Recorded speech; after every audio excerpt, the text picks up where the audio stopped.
സൂഫി കഥകൾ ലോകത്ത് വളരെ പ്രശസ്തമാണ്. ഒരുപാട് അർത്ഥങ്ങളും ഒരുപാട് ദർശനങ്ങളും ഒരുപാട് ചിന്തകളും കൊടുക്കുന്ന കൊച്ചു കൊച്ചു കഥകളാണ്. അതിലൊരു കഥയാണ് ഇന്ന് എൻ്റെ ചിന്താ വിഷയമാക്കാൻ ഞാൻ ആഗ്രഹിക്കുന്നത്. നമ്മുടെ ചിന്താ വിഷയം ഒരു വലിയ രാജാവിൻ്റെ ഒരു വലിയ കൊട്ടാരത്തിൽ ചെന്നിട്ട് അദ്ദേഹം ചോദിക്കുന്നുണ്ട്, എനിക്ക് ഈ സത്രത്തിൽ ഒരു മുറി തരാവും. സ്വാഭാവികമായിട്ടും രാജാവ് ക്ഷുഭിതനാവും. കാരണം അത്ര വലിയൊരു കൊട്ടാരത്തെ അദ്ദേഹം പണിതുയർത്തിയിട്ട് അവിടെ ചെന്നിട്ട് ഇങ്ങേറി ചോദിക്കുകയാണ്, എനിക്ക് ഈ സത്രത്തിൽ മുറി തരാവും. അദ്ദേഹത്തെ അപമാനിച്ചതിന് തുല്യമായി അദ്ദേഹത്തിന് സ്വാഭാവികമായിട്ടും ദേഷ്യമാണ്.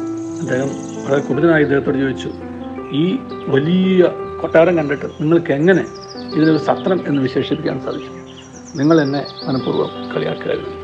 ഇദ്ദേഹം തിരിച്ചു ചോദിച്ചു, നിങ്ങളുടെ ഗ്രേറ്റ് ഗ്രാൻഡ് ഫാദറിനെ നിങ്ങൾ ഓർക്കുന്നുണ്ടോ?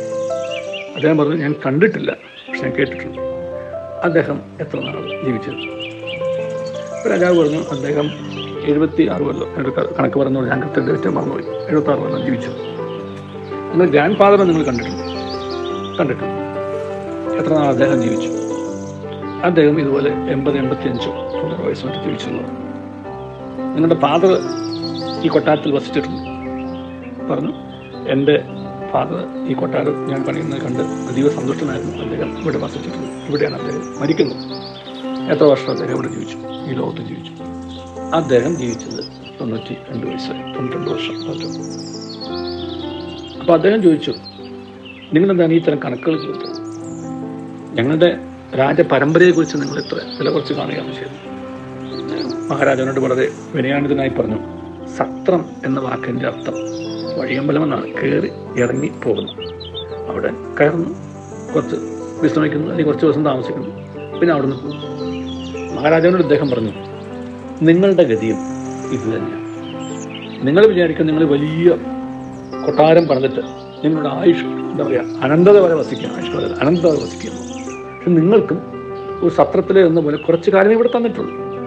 ചിലർ ആ കാലത്തെ നീണ്ടു കാണും, ചിലർ ആ കാലത്ത് കുറച്ച് കാണാൻ സാധിക്കുള്ളൂ. കാരണം സമയത്തിൻ്റെ അളവ് മനുഷ്യനെ അളക്കുന്നത് എങ്ങനെയാണ് എന്നതിനെ ആശ്രയിച്ചിട്ട് ചിലർക്ക് 90 വയസ്സ് 95 വയസ്സ് എന്നൊക്കെ പറഞ്ഞു കഴിഞ്ഞാൽ നീണ്ട ആയുസാണ്.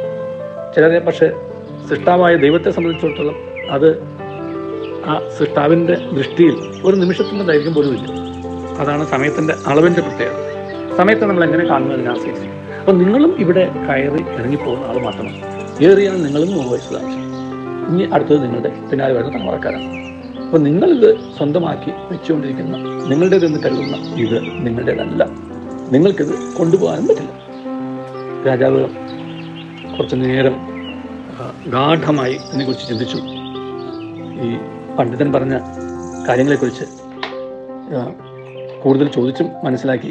ഒരു കാര്യം രാജാവിന് മനസ്സിലായി, ഇത് സത്യം തന്നെയാണ്. എത്ര വലിയ കൊട്ടാരവും എത്ര വലിയ പൊസഷൻസും നമുക്കൊണ്ട് നമ്മൾ കരുതിയാലും അതെല്ലാം നമ്മുടെ കയ്യിലൂടെ കയറി ഇറങ്ങിപ്പോകുന്ന താൽക്കാലികത മാത്രമാണ്.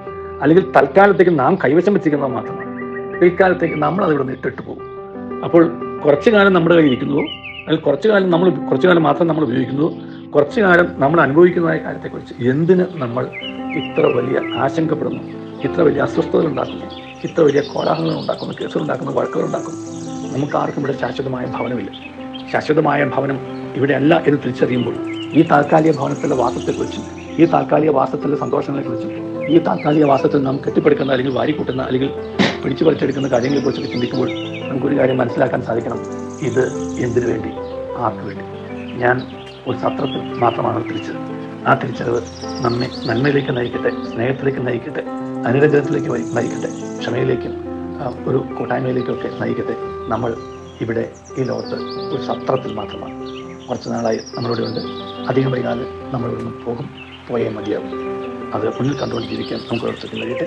ദൈവം നമ്മെ അനുഗ്രഹിക്കട്ടെ. നല്ലൊരു ദിവസം എല്ലാവർക്കും നേരുന്നു.